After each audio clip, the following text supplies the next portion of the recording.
एक क्वेश्चन है, विशार observe that a peepal tree in his orchard create a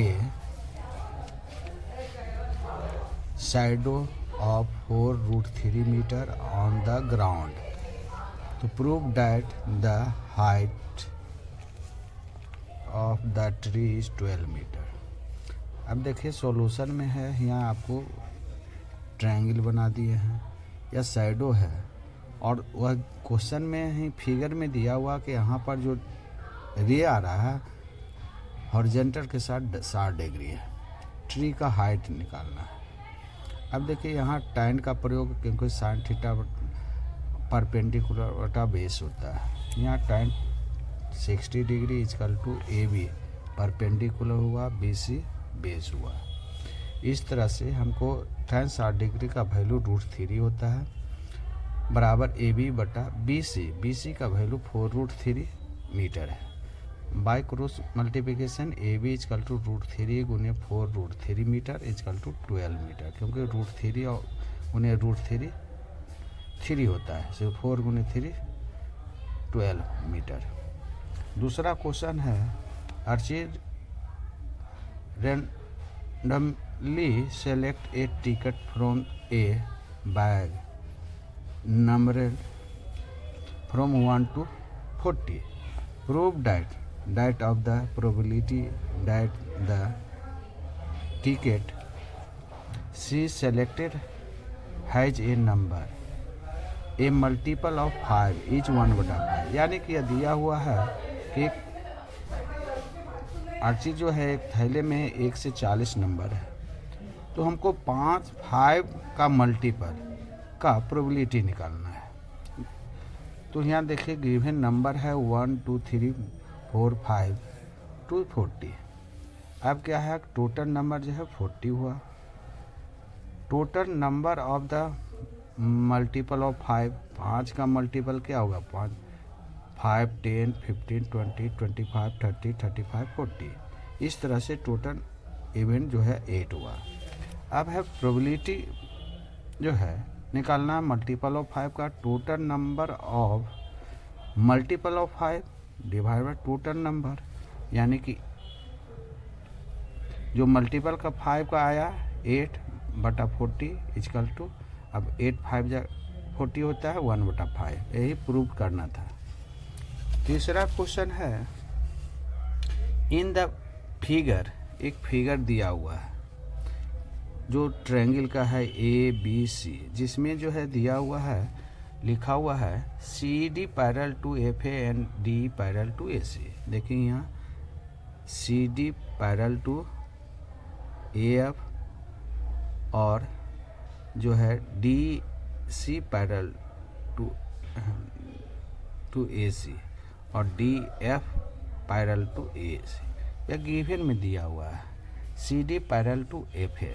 देखिए यहाँ CD पैरेलल टू AF और दिया हुआ है DE parallel to AC, DE parallel to AC। तो find the length of CF, यहाँ देखिए find the length of CF, यानी कि यह CF की दूरी निकालना है। अब क्या है, और क्या दिया हुआ है, if BE equal to 4 centimetre and EC equal to 2 centimetre. यहाँ लिख दिए हैं BE इजकल टू 4 सेंटीमीटर और EC इजकल टू 2 सेंटीमीटर। अब देखिए सॉल्यूशन में फ्रॉम ट्रायंगल ABC हमको दिया हुआ है ABC में DE पैरेलल टू AC है, यहाँ लिख दिए हैं DE पर। बाय थेल्स थ्योरम कहता है कि जो कोरोस्पोंडिंग साइड का रेशियो इक्वल होता है BE बटा EC बराबर BD बटा DA। यहाँ देखिए BD बटा DA इजकल टू BE बटा EC, ये इक्वेशन नंबर 1। दूसरा है अगेन फ्रॉम ट्रायंगल ABF, देखिए ABF जिसमें DC parallel to AC AF दिया हुआ है, तो बाय थेल्स थ्योरम से सिमिलरली जो है BD बटा DA इजकल टू BC बटा CF। अब इक्वेशन 1 और इक्वेशन 2 में देखिए हमको लेफ्ट साइड जो है BD बटा DA है, वहाँ भी BD बटा DA है, इक्वल है, यानी कि राइट साइड जो है आपका इक्वल हो गया। अब इसका वैल्यू पुट कर दिए हैं, बी का वैल्यू दिया हुआ है, ई सी का वैल्यू दिया हुआ है, बी सी का वैल्यू क्या होगा, तो दोनों का ऐड होगा। बी सी इक्वल टू क्या हो गया, बी ई प्लस ई सी, यानी कि 4 + 2 बैठा दिया गया है। 4/2 बराबर 6/CF। अब यहाँ 4 से 2 काट दिए हैं, यानी 2 × CF equal to 6 centimetre. Therefore CF equal to 6 divided by 2, यानी कि 3 सेंटीमीटर। अब नेक्स्ट क्वेश्चन है कि a circle is inscribed in A triangle ABC। अब एक जो है सर्किल है जो ABC के अंदर है, having the side 8 centimetre, 10 centimetre and 12 centimetre. यहाँ देखिए 8 सेंटीमीटर, 12 सेंटीमीटर और 10 centimetre show in the figure and find AD equal to AD, BE and CF। यानी कि इस तरह से हमको निकालना है AD, CF और EC।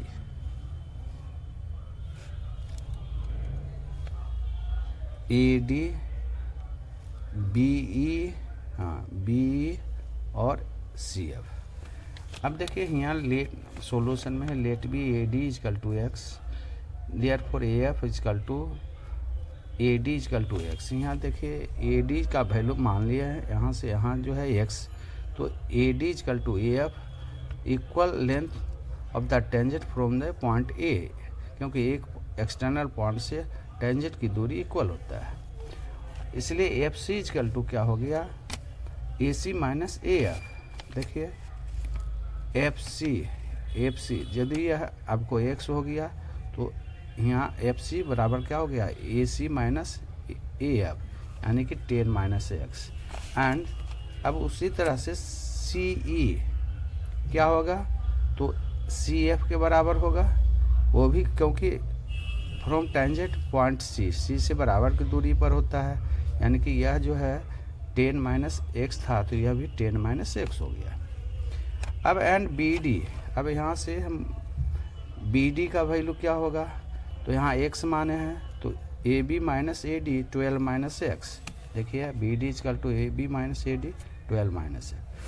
अब है कि आगे जो है BD इक्वल टू B, यहाँ देखिए BD इक्वल टू B, क्योंकि यह टेंजेंट है तो एक्सटर्नल पॉइंट से वह इक्वल लेंथ होता है यहाँ, यानी कि 12 माइनस X, यह भी निकाल लिया।